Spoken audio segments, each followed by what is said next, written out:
মোহাম্মদ ইউনূসের প্রতি আমাদের শ্রদ্ধা ভক্তির ঘাটতি ছিল না, কিন্তু গতকালকে তার যে কথা, সেই কথার প্রতিবাদ না জানিয়ে কোনো বিবেক সম্পন্ন মানুষ থাকতে পারবে না।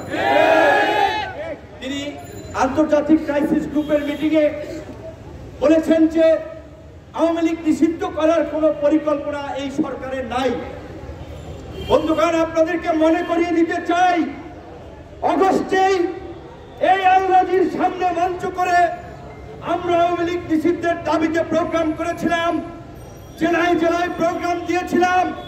এই বছরের 5ই ফেব্রুয়ারিও প্রধান উপদেষ্টা বরাবর জেলা প্রশাসকদের মাধ্যমে আওয়ামী লীগ নিষিদ্ধের দাবি, লুটপাটকারীদের বিচার এবং সম্পদ বাজেয়াপ্ত সহ 5 দফা দাবিতে স্মারকলিপি দিয়েছিলাম। 19শে ফেব্রুয়ারি বিক্ষোভ মিছিল করেছিলাম। কোন রাজনৈতিক দলের আওয়াজ পাওয়া যায় নাই, কোন রাজনৈতিক দল কথা বলছে না।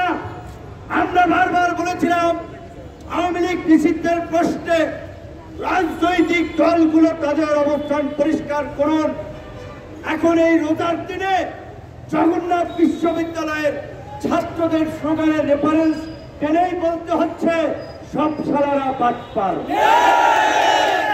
জগন্নাথ বিশ্ববিদ্যালয়ের ছাত্ররা তাদের ক্যাম্পাস সঠিকভাবে যেন নির্মাণ হয়, সেই কারণে ওই বাটপার প্রতারক বিভিন্ন গোষ্ঠীর কাছ থেকে সেনাবাহিনীর কাছে দেওয়ার জন্য যেন সুষ্ঠুভাবে সম্পন্ন হয়, তারা স্লোগান দিয়েছিল সব শালারা বাটপার, আর্মি হবে ঠিকাদার। তো এই রাজনৈতিক এই পট পরিবর্তনের পরেও আমরা দেখতে পাচ্ছি বিভিন্ন রাজনৈতিক দল ভোটের কথা চিন্তা করে আওয়ামী লীগের কালো টাকা পেতে ভিতরে ভিতরে গোপনে গোপনে আওয়ামী লীগকে প্রোটেক্ট করছে, আওয়ামী লীগের পক্ষে অবস্থান নিচ্ছে। আজকে বিপ্লবের কাণ্ডারি বলে যে সমস্ত ছাত্র নেতারা পরিচিত, তাদের মন্ত্রণালয়ের সচিব থেকে বিভিন্ন দপ্তরেও এই ফাঁসিবাদের দোষর যারা 24 এমপি নির্বাচন করেছে তারাও দায়িত্ব পালন করছে। আমি জানতে চাই যুবক্রিয়া উপদেষ্টার কাছে, বাফুফের সহসভাপতি জাহিদুর রেডিয়ান ফার্মার আওয়ামী লীগের ফাঁসিবাদের দোষর 24 নির্বাচন করেছে, সে কিভাবে বাফুফের সহসভাপতি হয়? এটা তো বিপ্লবের ঠিকাদার দাবি করা ছাত্র নেতাদের মন্ত্রণালয়। চার মন্ত্রণালয়ের সচিব নজরুল ইসলাম আওয়ামী লীগের নিয়মিত সুবিধাভোগী ছিল। এইভাবে অন্তত 15 জন সচিব আছে যারা আওয়ামী লীগের আমলে নিয়মিত সুবিধাভোগী ছিল। তারা সচিব হচ্ছে, ছাত্র সমন্বয়করা বিভিন্ন জনের বিষয়ে তদবির করে তাদেরকে পুনর্বাসনের সুযোগ করে দিচ্ছে, আর দোষ দিচ্ছে আর্মি আর সরকারের। মানে অনেকটা এই আওয়ামী লীগের ঠিকানা এই বাংলায় হবে না, এই বাংলায় হবে না।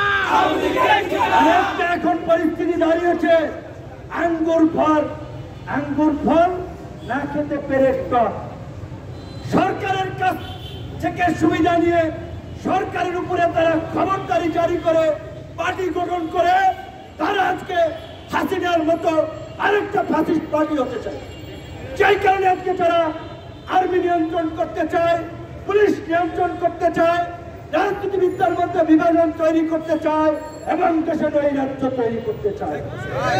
এবং তাদেরকে সহযোগিতা করছে কিছু তথাকথিত বুদ্ধিজীবী এবং তথাকথিত বিপ্লবী নামে কিছু হটকারী লোকজন।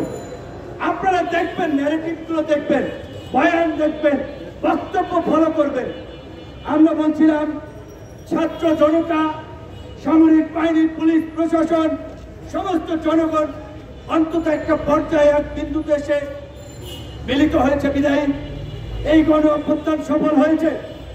গণ অভ্যুত্থানে যে প্রক্রিয়ায় হোক, যেভাবেই হোক, সেনাবাহিনী জনগণের পাশে এসে দাঁড়িয়েছে এবং সেনাবাহিনীর এই গৌরব উজ্জ্বল ভূমিকা ৭১-এর মুক্তিযুদ্ধ থেকে ৯০-এর স্বৈরাচার বিরোধী আন্দোলনে যদি দেখেন, এই ২৪-এর গণ অভ্যুত্থান দেখেন, সবসময় তারা শেষ পর্যন্ত দেশের স্বাধীনতা সার্বভৌমত্ব রক্ষায় জনগণের পাশে ছিল। ৭৫-এ ৭ই নভেম্বর সিপাহী জনতার বিপ্লবের মাধ্যমে জিয়াউর রহমান মুক্ত না হলে বাংলাদেশ যেমন একটা সংকটে